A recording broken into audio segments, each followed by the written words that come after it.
Let me just get the slides running here again. There we go. Okay.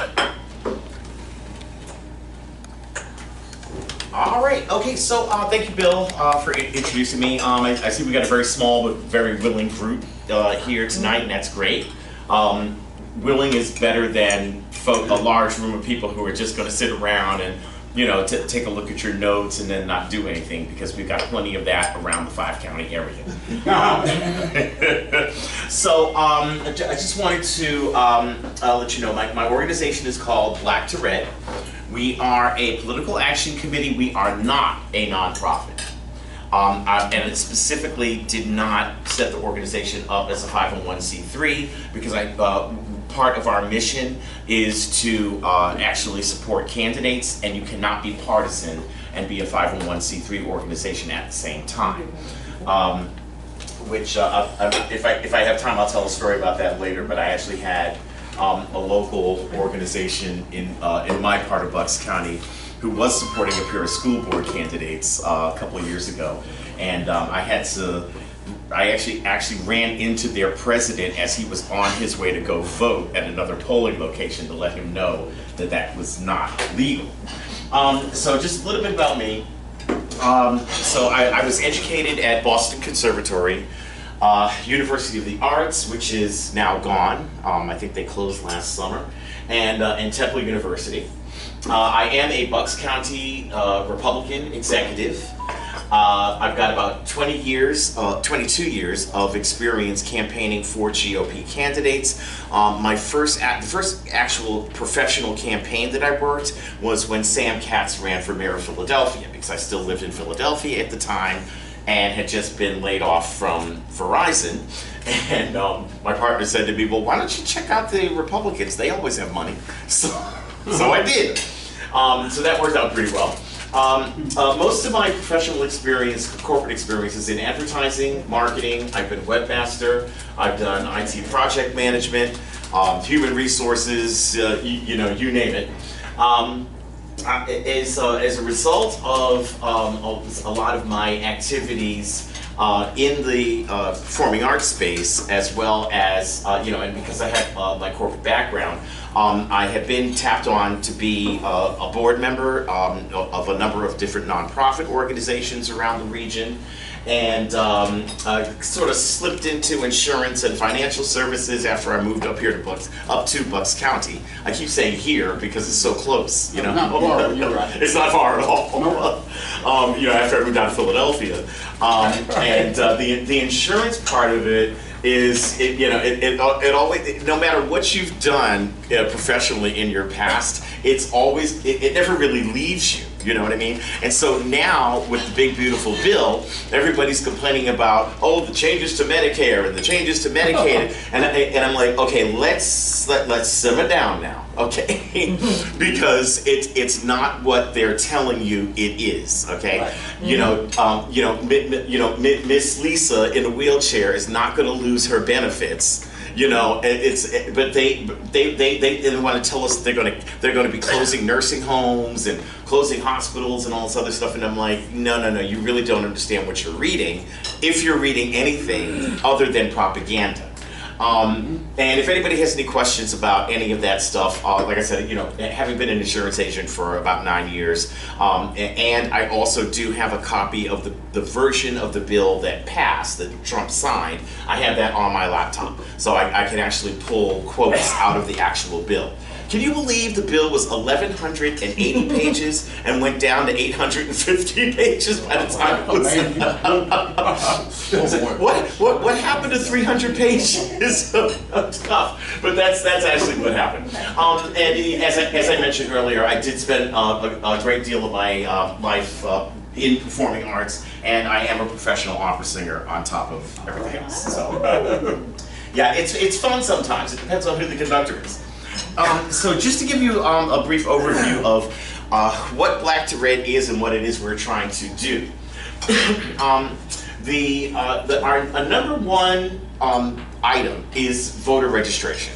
Okay, we have discovered that in Black and Latino communities, your voter registration, the voter registration rates are running around 50, 51, 52%, depending upon where you're looking.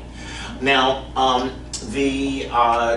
just to tie back into the Bucks County Republican Committee, about a year ago, our chairwoman, Pat Poprick, decided that she looked around and she looked at the talent pool that we had amongst the volunteers and the committee people and executives, and she said, hey, we've got a bunch of people who are in IT and in data. And so what she did was, there's a lady named Arthi Martino, who is a Google employee. And if any of you use Google Calendar, you can thank Arthi for that, because Arthi was on the team that created the Google Calendar. So Pat Poprick, our chair, thought, it'll be really cool if we give Arthi something to do. You use the talent that you have at hand. And so she said, well, okay, Arthi, here's this guy and that guy and the other guy, and pull together a data team that can support the campaign process here in Bucks County. And Arthi went after it, and she's pulling data from like 6 or 7 different locations, including GOP data center, including the state, the county, you name it. And we are able now to actually analyze our voter base and the Democrats and the independents, and take a look and see. You want to look at it this way, Arthi can, generate a report that'll let you look at it this way. If you want to look at it that way, she'll generate another report that'll let you look at it the other way. So a lot of the data that I'm going to be presenting tonight has come out of the GOP, Bucks GOP data committee. And like I said, the voter registration is weak in the Black and Latino communities, because we're riding somewhere in between, and again, depending upon which county you're talking about, in between 50 and 55% of eligible voters that are even registered. And even fewer of them actually go to vote, which is another problem. But we're also going to be focusing on mail-in ballots. Obviously now we have, just as a county party, we were looking at a 2.3 to 1, in other words, 2.3 Democrat mail-in ballots to 1 Republican mail-in ballot last year. We've got that down now to 2.1 Democrat mail-in ballots to 1 Republican mail-in ballot. I don't know how things were up here for you guys back in 2020 when the mail-in process started, but there was a lot of fear in Bucks County. There were a lot of people who were saying, don't do them because the Democrats are going to steal them. They're not going to count your vote. They're going to trash them. They're going to steal them, on and on and on, and created this atmosphere of distrust of the mail-in process. Now, it didn't help matters much that our Secretary of State, Kathleen Bookvar, at the time, kept playing with the rules. Yeah. So and then we ended up with a situation which, and this ties into the Supreme Court issue with retention, where they decided that, okay, mail-in ballots can now arrive 3 days after Election Day, and we were all like, what? So, and again, I've got some stories to tell about the week following Election Day in 2020, because I got yanked into Board of Elections by our chair because she wanted somebody with a brain and a pair of eyes to actually watch what they were doing. And it's a good thing she did. So mail-in ballots, we're definitely going to be making that an issue. Campaign support, and I mentioned this earlier, which is why we're not a 501c3. What I want to be able to do, and what we are going to be able to do, is, so let's say next year, 2026, is a congressional year. Our congressman in the PA 1st District is Brian Fitzpatrick. I know, he's one of the most famous congressmen on the planet right now. Yeah, well, You know, he's got his thing, he does his thing, and it's not the first vote where he's pissed everybody off. But that's neither here nor there. But so let's say Brian Fitzpatrick says, you know, okay, you know, I am interested in you know, reaching out to the Black and Latino communities in my voting district. You know, can you help me craft a message? We you know, Sheila and I and like Hamlet Garcia and you know, and those folks, we'll sit down with his campaign people and do, if he's willing to put the money up for it, we'll do a special piece in Spanish. Or maybe we'll do a Spanish on one side and English on the other side, but it won't just be English. It'll be messaging that would be crafted to resonate with the Black community. You understand what I'm saying? So that's the kind of campaign support that we would offer, that would be specialized, that really no other organization has the ability to, you know, to make that happen. You know, and just campaign support in general. This is a story that I tell often because it is very important. Back in 2016, I'm getting ready to talk about Democrats for a minute. Back in 2016, I was on my way to work and I was listening to NPR, National Public Radio.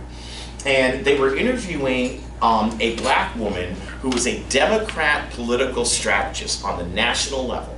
Her name escaped me. I'm sure I heard it and it went in one ear and out the other. But she was explaining that she had been contacted by Hillary Clinton's campaign to help them strategize how to get the Black vote out. And she told the interviewer, she said, I told them, unless you're willing to put boots on the ground in Black neighborhoods, don't waste my time. And this was a Democrat talking to the Hillary Clinton campaign. And it turned out that, you know, we always talk about, you know, there's this kind of like in the atmosphere how the Democrat Party takes Black and Latino communities for granted. Right. This was a hardcore, on the radio example of them not doing their job in the Black community. And if Hillary Clinton had done her job, she might have beat Trump in 2016. But she didn't do it. So that's what we're trying to not be that guy, okay? We're trying to not be the Democrat Party who takes the minority communities for granted. And this is in my organization is one way that we're going to be able to do that. I already have a laundry list of events taking me into the fall, and it's for some of the events I'm going to be partnering with Early Vote Action. We'll be at the same table. But the idea here is that we are in Black neighborhoods 24/7, 365, you know, 7 days a week, wherever there's an event. If there's a Juneteenth event, if there's a Unity Day, we're going to be there. And this is what the Democrats are not doing. I mean, I can tell you, Juneteenth this year, I didn't see a Democrat aligned table at any of the events that I attended. But that's the idea, is to stay in between, and instead of swooping in every 4 years and then flying out on our broomstick and see it in 4 years, we're planning to be a permanent fixture in the Black and Latino communities. In addition to that, we've got legislative and community advocacy. There are different pieces of legislation where it does make sense, you know, for us to chime in with a conservative message, and specifically with a conservative minority message. But a perfect example, you know, and we're still fighting with this in Harrisburg, is school choice. You know, what are they going to do? You know, he campaigned, he was going to, you know, Shapiro campaigned that he was going to support it. Then he gets into office and he's like, well, you know, I don't know. Well, you know, somebody's got to hold his feet to the fire. You know, and we need to reclaim our majority in the state assembly. You know, and in the state senate, because right now they're running the show in the state senate. So, you know, we need to have that you know, that level of support as well. And you know what? Let's have these conversations with Black and Latino voters about school choice and why school choice is important for for their kids. Charlie Kirk. I don't know how many of you are familiar with Charlie Kirk. Okay, gotcha. Everybody here is a fan. Charlie Kirk tells this story about and he mentions Philadelphia as an example of this, where there's only like 23 to 25% of African American kids in Philadelphia schools that read at grade level in the public schools. But thank you, that'd be great. When you look at the Catholic schools, that number jumps to more like 75–80%. But we're still talking about the same population of poor black kids. So how is it that they're doing so much better at the Catholic schools and so much worse at the public schools? Well, we don't necessarily know the answer, we just know that that's there. So, and the fact that the amount of money that the city of Philadelphia spends per student is almost 3 times the amount of what it costs to send a kid to Catholic school. So we know there's a problem with the public schools there, and the public schools are not really serving the minority communities. Then there's the asbestos issue, but we don't have to get into that. And I already talked about the persistent neighborhood engagement. So we're going to move on and actually take a look at some numbers. So looking at the last 3 elections, 2016, 2020, and 2024, the green bar shows you the uptick in the black vote over the last 3 election cycles. The blue bar represents the Asian vote, and I kind of put them in there just as a, almost not necessarily a control group, but just to illustrate the point. And then the orange bar represents the Latino vote.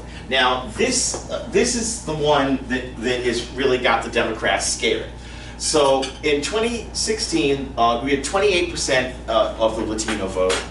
In 2020, Trump got 32% of the Latino vote. And then look at this. It went from 32% to 46% in 2024.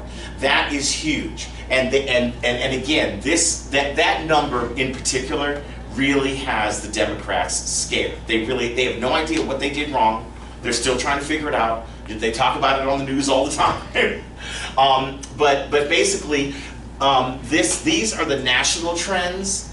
I don't have information on Pennsylvania or on Bucks County specifically, because here in Pennsylvania, they don't track race when you sign up to vote. In some states they do, in a lot of states they don't.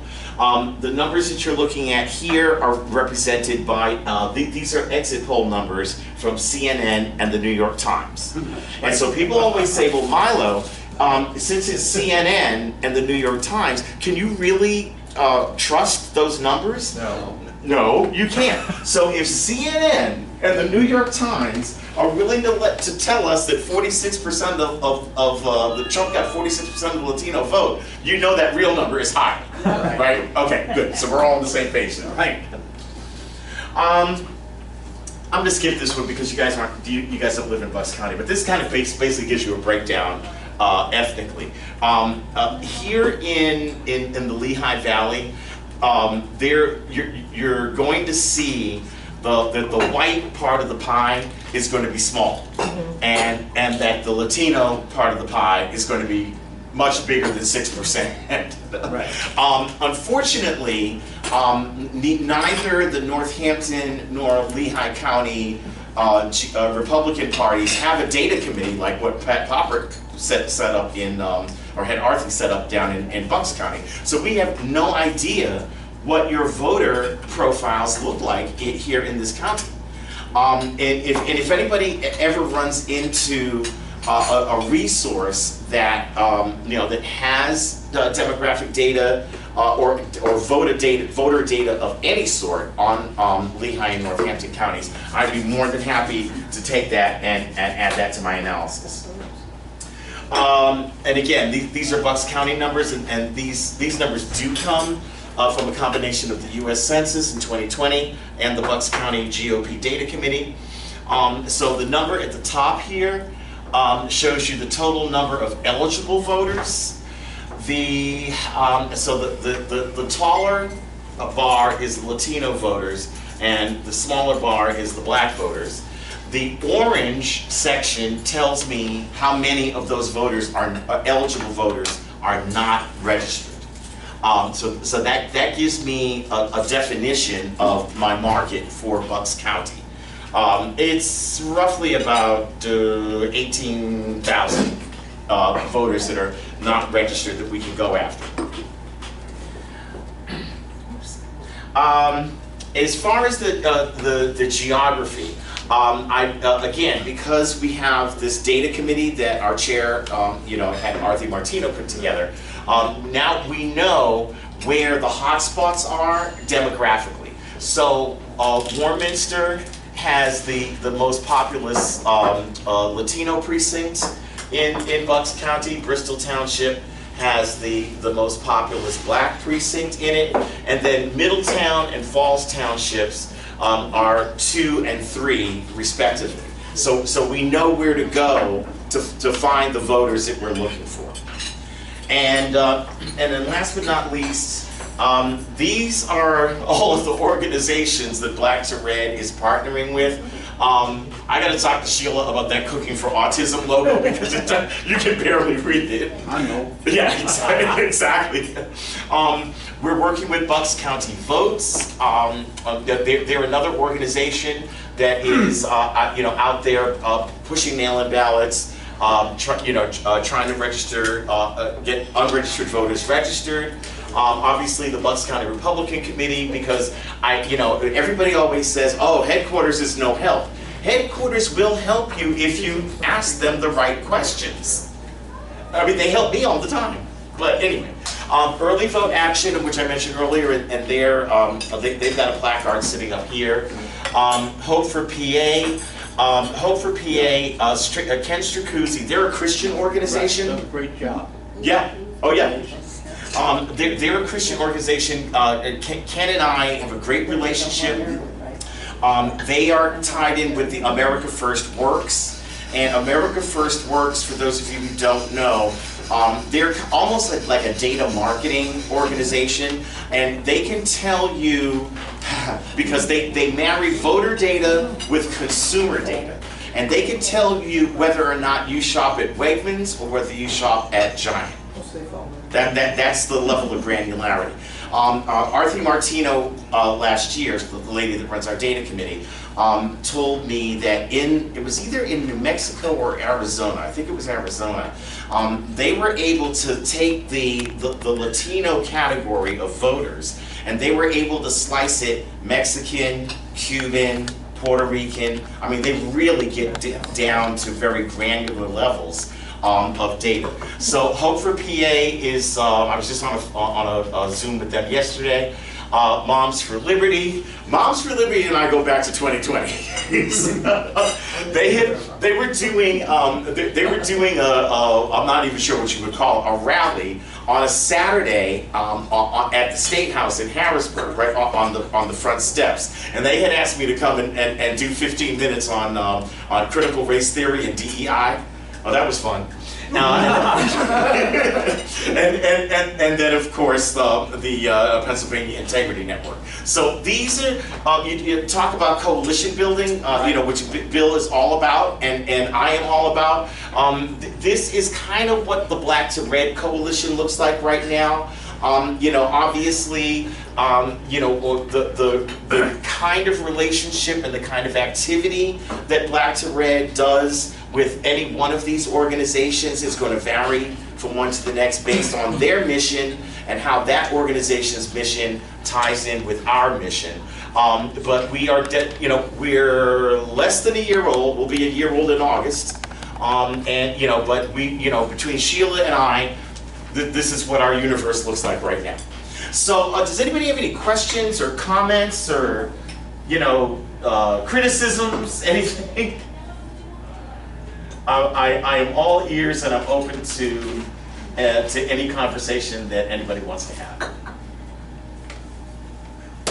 Okay, let's start here. Is there anything particular, especially if person like a lot of us are white, you know, I mean, we go in there, is there some intrinsic reluctance to talk to us? That's going to depend on an individual basis, because you know, there are a lot of minorities out there who have gotten over it. Like you know, like it's like they see a white face, they don't care, you know. But then you do have individuals who have they've had their traumas in the past, and they've got baggage, you know. You know, and so they might be resistant to seeing a white face come to the door. They might be.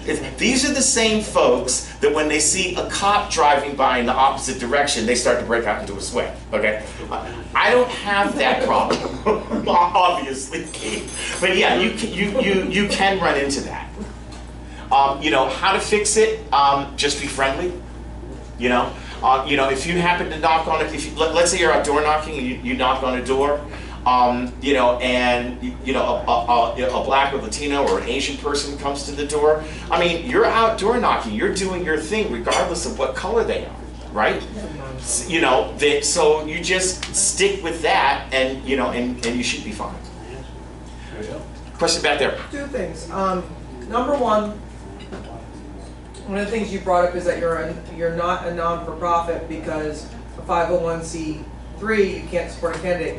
We have our own organization that we do, Lehigh Valley Education First, and we're a 501c4. So we're still non-profit, but we can represent candidates. That was number one. My concern is if you're for-profit, as you probably know, and I'm preaching the choir here, you know, they're trying to tell the Republican Party that we're the party of the rich and stuff, when it's actually been reversed, and it's been like that for some time. It's just been buried. Number two. So hang on. So just to follow up on that point. So would you advise us moving into C4 territory? Well, the only reason is that you're going to get pushback. It's like because you're a for-profit, right? And you know, are you about the Benjamins? Right. Versus a 501c4, we're nonprofit. So we're not in it to gain any personal wealth on our own, but we can still support a candidate. If you wanted to, with your C4, let's say pull together a paid team of canvassers to go knock doors or whatever, would you be able to do that as a C4? Okay. And after you're there a year, like we did the gambling thing, so it's called gaming. So, like, we wanted to raise money for our organization because, you know, we're not in it. You know, people can give us money, donate money, but, you know, we're not out there for it. So, like, we have a couple of festivals and events where we're educating outreach about candidates and about the voting process, things of that nature. That being the case, you have to be in for almost, once you're there a year, you can do something called gaming. Okay. So we did, like, basket raffles and stuff like that, and it was a way for us to raise money. It was a win-win, like for Oktoberfest. We'll be there this year again. Nice. We get involved in that, and we'll have these big baskets. We raise money. It goes to us. It's a win-win community and stuff like that. But it's a way, but you can raise money. Understood. But because that otherwise you kind of fall into that trap. It's like, oh, it's just, you know, the money. And my other problem that I'm finding, not to talk shop over you guys, but my other problem is that I cannot offer any like tax deductibility on the donations. So any donations that they make to my organization, because I'm not. Correct. Correct. No. None of it's tax deductible. But I love it. We were at everything. Well, thank you for bringing that up. And you had a second point? Yeah, the second point is, ironically, you brought up the whole situation with the education system. Yeah. My sister, who's coming here this weekend actually, she worked in the public school system for 16 years for Saucon Valley, bougie school district. Yep. She actually gave up money for morals. Her and her husband hightailed it to the middle of Pennsylvania, and she went to a Baptist school. Yeah. Then the Baptist school, the whole thing went under. Her and her husband are both working for a Catholic school, making like no money, but the kids do great, and the reason is faith, family, and education. Right. And I'll be honest with you, them instilling the Word of God and getting faith and families together where they sit down and eat dinner together, and I have to commend Bill Lynch. Out that way. Bill was the win in Philadelphia because he got his butt into every dang church Sam, I can see Sam there. Yeah. He did, and he got. And the thing is that where people didn't vote, it's like, you know. But again, faith, and it's coming around again. Yeah. The younger generation is coming back to faith. But my sister, I asked her, she said, we don't have all the bells and whistles of the public school district. We don't have all the money. But she said, we deal with the needs, Correct. not the wants. And she's like, that's why our kids, she's like, I don't have all the fancy, you know, college prep courses and stuff like that, but our kids still excel. Yeah. Because they keep it simple. Yeah. And they focus on, I mean, she's got her master's plus in mathematics, and her kids do tremendous because of that. We're in Parkland. They throw money like flip it. It's awful. I know. These kids are just, they say yes to everything. Yeah, These well, kids- you know, and because they're teaching from there are a couple of frameworks that your public schools are using, not as a curriculum in terms of the subject matter, but more as a framework for like the environment, and DEI is part of that. Woke ideology is in the public school system. Woke ideology. Oh, yeah. It's not in the Catholics or that's why. Right. It's not. It doesn't. I said, hey, you missed my. Give you a nice I plug. gave you a plug. I said the reason the Catholic schools are doing so well, Bill, is because of faith, family, and dealing with the fundamentals. And Bill was pinnacle in getting into the churches and winning Trump Good. in the church because of faith-based. Yeah. Because we're common sense, we're pro-life. I mean, right down the street here in Quakertown, at St. Isidore's, they're letting our Republican executive, Amalia Ritter, do voter registration out in their lobby after Mass. You know, they're letting that happen. And, you know, and I'm hoping more Catholic churches will let us in too. Because, The Some Catholics of them are. yeah. are, like I said, they don't have, my sister, like, they gave up their business program because they didn't have enough. Oh. But I'm just saying, but the thing is that, like, her daughter is going in her master's program right, for physician's assistant. She's got a 4.0. Nice. So yes, these kids are doing very well Yeah. because they have the home life. Yes. The parents aren't just tuning them out and letting them read this garbage that's out there. You know, look at this public school system with, I don't know how the public schools in Philadelphia here, but here we have consortiums, the LGBTQ and stuff that has nothing to do with reading. It's just trash. It's out there, and it's out for them to see. You don't see them in those other schools.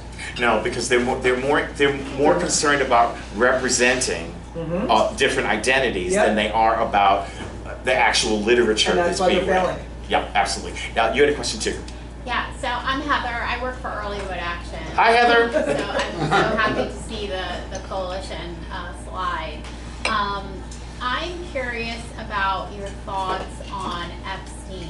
So I was listening to Charlie Kirk today, and he had on Rich Ferris, who was talking about how the 18 to 29-year-olds and the Hispanic community are really angry with Trump over Epstein.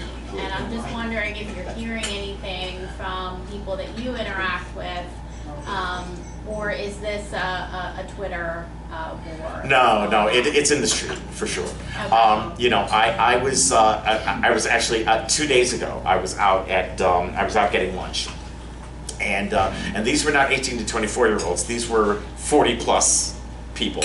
I'm going to say 3 to 4 individuals came up with me and were basically, what's going on? You know, where is this? You know, what's happening here? And I have no answers. I mean, 'cause I'm not in Washington D.C. and I don't talk to Trump at night at 3 in the morning, you know, or Pam Bondi. So I'm just going to say big picture, and this has been my thing ever since the whole Epstein story broke years ago, is, okay, if we have the opportunity to go after the individuals who are guilty in these cases, the actual abusers, that's great. But we cannot lose sight of, we can't just get stuck there. We have to move forward, and when I say move forward, I mean let's double down on interdicting human and sex trafficking. We have to do a much better job of keeping that. I'm not even going to say keep it out of our borders. I'm going to say doing a better job of reducing that worldwide. When you think about human trafficking, and that the sex trafficking is included in that, if you look worldwide, there are an estimated 35 million people living in slavery around the planet right now. That's more than when my ancestors were in it, okay? Way more. So that's a problem. That's a huge problem. If USAID wants to do something, let them do that. You know what I mean? I mean, yeah, I get the vaccines, I get the food, all of that stuff, but you know, instead of, you know, drag operas in Ecuador, let's put $50 million into doing something about the international slave trade. Okay, so that's what I'm talking about when I'm talking about looking forward, moving on. Okay, the other thing that we can do is we can double down on prosecuting sex offenders. Okay, the sentences. There's some cases, not all, but I'm going to say probably most cases where I hear, oh, you know, a sex offender was just released. There's a sex offender registry. You know, they're in your neighborhood or what have you, and then they re-offend. You know, they're out and they do it again, and it's like, well, this person was on the sex offender registry. Well, okay, how do they get out? You know what I'm saying? I think sentencing guidelines need to be more strict. I think sentences need to be more severe. You know, I think that whole aspect of criminal justice needs to be, I'm just going to say it for lack of a better term, more harsh. So, you know, so we need to double down on the interdiction, and we need to double down on the prosecution. Well, wait a minute. You know, the Democrats were wanting to close all the prisons and everything, and do away with police and have mental health people out there. So they're not. The Democrat Party doesn't seem to be prosecuting anybody. They don't want anybody. They don't even want jail. You know what I mean? No, I know, and you know, that's a contradiction to that whole situation. Of course, it's a contradiction. I'm not a Democrat. But you're right. You know, and I don't care how many mental health professionals you put either in police cars or out on their own on the street. They are not going to be able to walk up, even if they were there when it happened. You know, they're not going to walk up to some sex offender and say, "Hey, stop following that woman." That's not going to happen, right? So you know, so that's that. You know, that's a false solution. You know, just like with the ride-along social workers with the cops, that's a false solution. That's not getting anybody anywhere. You had one comment? Yes, with this whole trans thing, Yeah. is all about trying to normalize the sexual predators. They were.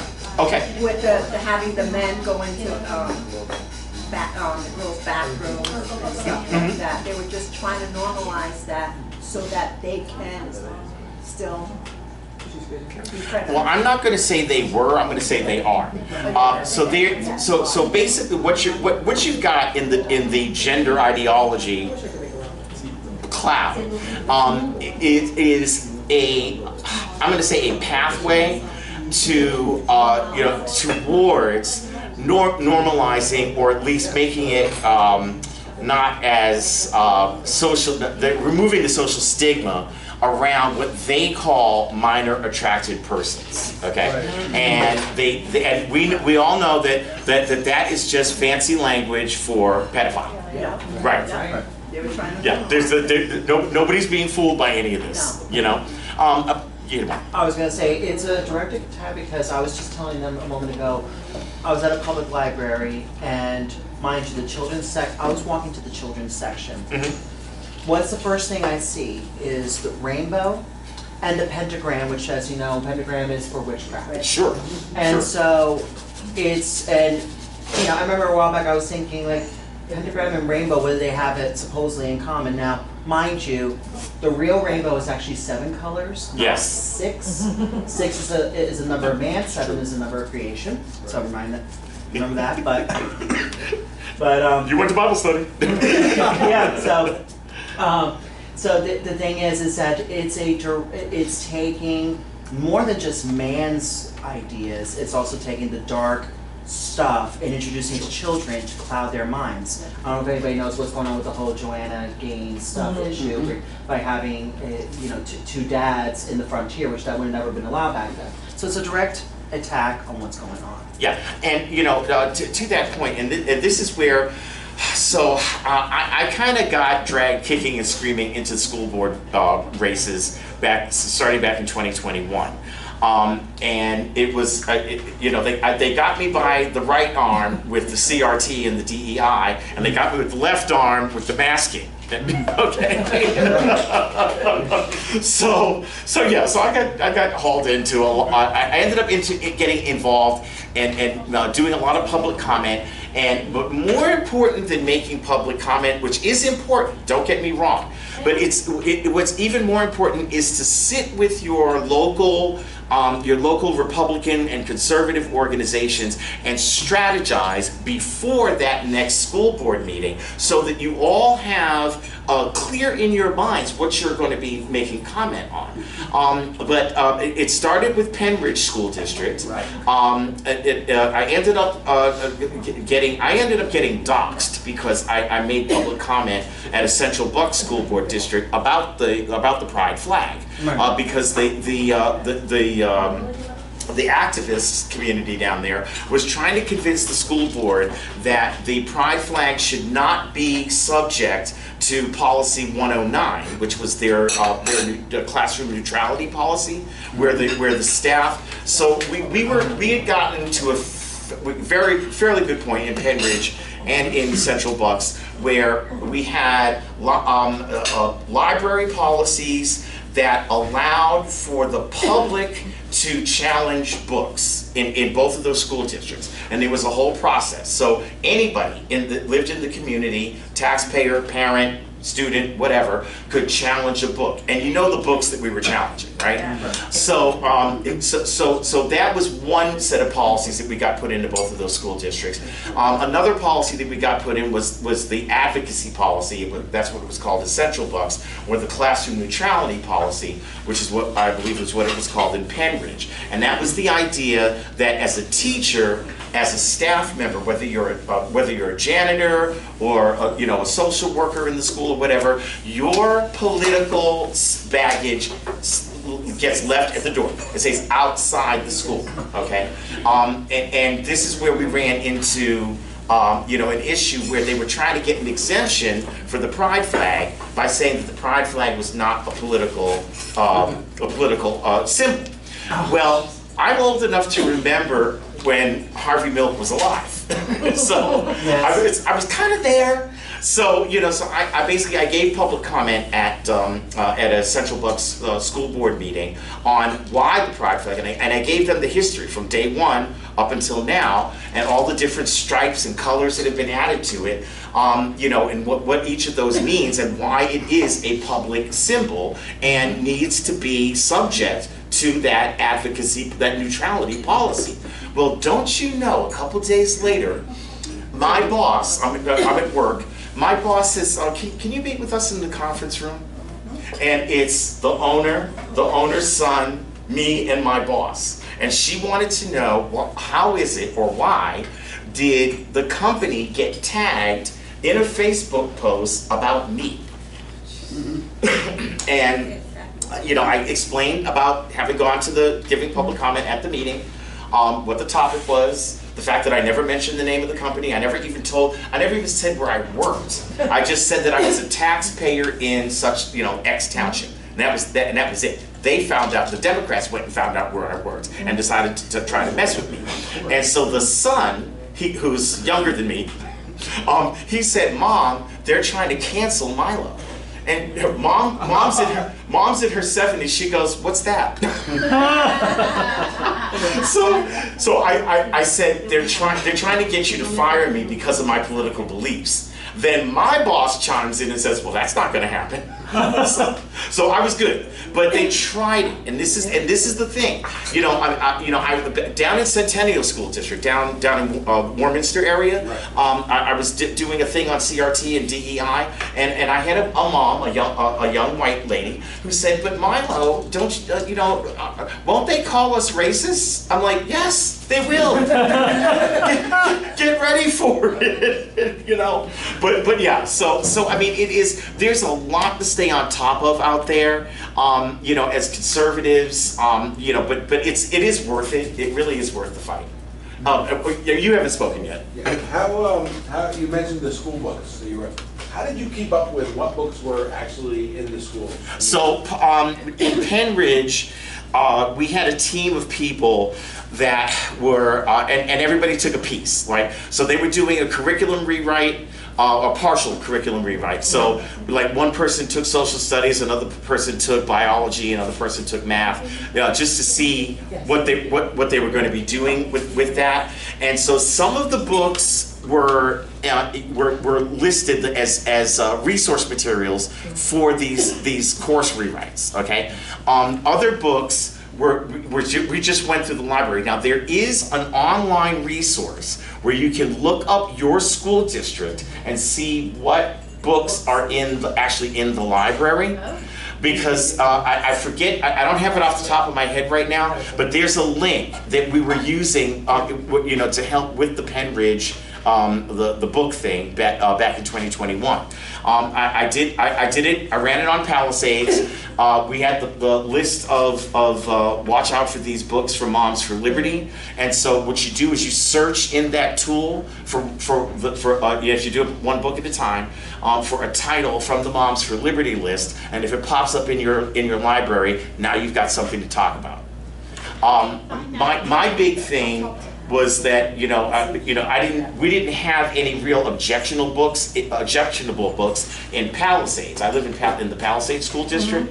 Like I live near Lake Nakamixon. So that's Palisades. But here's what else we didn't have. We didn't have a whole lot of books by conservative black authors. So when you found a book by a black author, it was 9 times out of 10, it was going to be somebody on the woke side. So that's the problem that we've got in our library. It wasn't Thomas Sowell. It wasn't Thomas Sowell, exactly. I saw a couple other hands go. You had I have a question, not to segue too far off, but I know one of the things you brought up that's really vital to hear, and being here, is you mentioned that down by Bucks County and down south of us, you have amazing people where you have a voter profile where we lack one in Lehigh County. My question is, who would we reach out to? You know, because I'll be honest with you, I reach out to my representatives, and it's like crickets. Well, okay. Are you all? I should have asked this question earlier on before I started opening my mouth. But I mean, are any of you folks committee people or ward leaders up here? Okay, so three of you are part of the party itself. So what they built in Bucks County was built from Republican headquarters in Doylestown. And and like I said, because we happened at our chair looked around the room and saw what talent was available. She was able to pick on Arthi and then put Arthi together with a couple of other people, and then it grew from there. So we should have the Lehigh County GOP. Yeah. And get them on board to.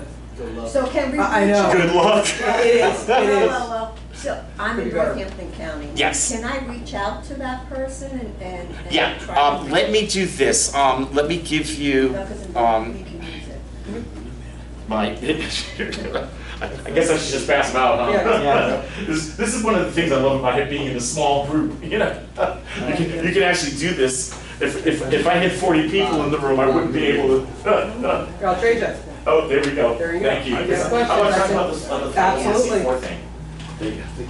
All right. So having that data is kind of fundamental to a lot of things. So like, let me ask you a question for those of you that are committee people. When elections roll around and you want a walk list, how do you get your walk lists? We have, there's like 2 apps that we're using right now. We have EDAs, Okay. and we also have Ryan McKenzie. So do you remember what okay. they're called? You can actually go through Lehigh County. You can actually go to the voter to the courthouse. Yeah, we And can they do will- that too. I'm but just nobody saying does that it. they'll give you. I'm just saying that people will do that as a way of getting the walking list. Okay. you can do it that But way. the It's part- very prehistoric, but people do it. apps, I just can't remember what they're called. Oh, yeah, Okay. we used- I don't know. Oh, I have. If Yeah, you're, so- if you're, Ryan McKenzie's I'm a developing candidate for running for school board And in there's a Bethlehem little- in Northampton County. Gotcha. And if you are a candidate, Ryan McKenzie's office will give you access, admin access to Numenar. Okay. Yeah. That's. Which Gotcha. which is an app that allows you to And make then the walking lists. campaign. But then we also use, as I said, I work for Early Vote Action. Right, So so we you have have- our own app Right. that has walk lists, text lists, Campaign phone cycle. calls, We used that to Okay. kind of have thing. to have another- But your regular committee people would have to, I mean, if you're saying Mackenzie will help you out if you're running for office. If you're just a regular Correct. committee person So, and want to go yeah. canvassing, In Lehigh County, Bobby Arena will make Right. any Bobby. list for Bobby. anybody for a walk that name rings list. a bell. He runs the office for the Lehigh County GOP. 2 minutes, okay. All right, I have time for one more. I was gonna ask, because as we know, I'm not trying to bring back the whole Epstein thing, but I wanted to ask, because I've seen this throughout history, is when a candidate we all love makes mistakes, nobody's perfect. I always try to encourage people, and I wanna see your opinion on this, is that we have to draw a fine line when it comes to not defend the wrongdoing, but is that we don't want that, oh, we're switching back to Democrats again, when they got us into the mess in the first place. So is how do we handle, if this issue gets worse, and people are starting to sour on it more and more as years go by, how do we handle it so that way people don't just ignorantly go to the other party that got us in this mess in the first place? Well, I don't necessarily know. I don't know how Democrats are feeling about the whole Epstein thing. I'll just start with that because I really haven't talked to. I haven't talked to anybody about it. Yeah. But I don't see this becoming a campaign issue. Right. So I mean, I don't know how this would fold in to. I mean, the Democrats have bigger complaints about us than what's going on with the Epstein thing. I'm sure when you talk to the individual, I'm sure that you're going to find some people that are going to point a finger at us and say, oh, you did the wrong thing with the Epstein, or the Republicans did the wrong thing with the Epstein files. But I don't really see that being a big. I don't think. I don't They think change big their complaint. message and stuff every day, they're all over the place, so Oh, they are. let them be all over the place. You guys All haven't right, seen and it? I've got one more. It's been out for Yes, you. 5 or 6 years. There's different. Now you're on what I was, Guys, now you're on what I was. Excuse me. Bill's voice is very soft. No, it's not. Sorry. You're on where I was gonna ask you about. Yes. First of all, who do you think is causing the most problem with the Epstein thing? And the reason why, if she's watching Charlie Kirk, I'm watching Steve Bannon, who do you think's doing it? Republicans. Yeah. Okay? They are gonna suppress their own vote, is what they're doing. And if people need to get off that there, allow Trump to do what he's doing, he's gonna, if they go talk with him, Mm-hmm. he's gonna have what can be released for release. He's already said that. People need to look at everything, all pictures, right? But we can't get caught up in that as Republicans. And that's what I'm saying. And that's also what the president is saying. Because if you Right. notice what his commentary over the last couple of days is, can't we just get past this? Right. And I don't. I mean, I agree with him on that point. I'm going to say 75% because I don't think Right. this should just be thrown on the trash heap of forgetfulness. But at the same time, we've got bigger fish to fry. So I do agree with the president on that. Well, the Democrats, they're not saying a word. No, they're not. No, and they're not going to. They're gonna use it at election time. Again, I don't know how they can. Well, they're gonna use it and say, promises not kept. Ah, okay. Promises not kept. This is the big promise, not kept. Okay. They're gonna use that. And I'm just going to tell you, if you ask Republican voters, where does the Epstein files fall on their economy, immigration, crime? I don't know. Epstein's down here somewhere. Yeah. Okay. Fair enough. Okay. I think my time is up. Okay. Thank you all. It's been wonderful. The liver and onions has been sitting here, and I'm like dying to eat.